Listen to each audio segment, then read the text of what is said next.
নমস্কার বন্ধুরা, আজকে আমার ছেলেকে ভাত দিয়েছি, ছেলে ভাত খাবে। আজকে আমার মেনু হয়েছে দুপুরের এই যে কুমড়ো, মানে ভাতের মধ্যে দিয়ে একটু সিদ্ধ করে দিয়েছি, আর গাজর আলু আর পেঁয়াজের কালা টালা দিয়ে একটা ভাজা, বেগুন ভাজা, ডিম সিদ্ধ, বাটা ডাল সিদ্ধ করেছি আজকে। আজকে এই মেনু ভাত তো আছেই। বাবু খেয়ে নাও, খেয়ে বলো খেয়ে বলো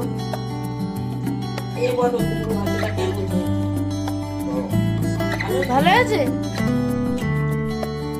তোমার কোনটা এর থেকে বেশি ফেভারিট? সব ওর থেকে ডাল সিদ্ধ আর বেগুন ভাজা। তাহলে তুমি খেয়ে নাও আজকে।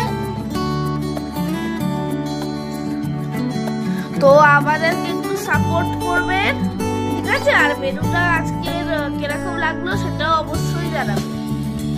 হ্যাঁ, তো প্লিজ একটু সাপোর্ট করবেন। আজকের জন্য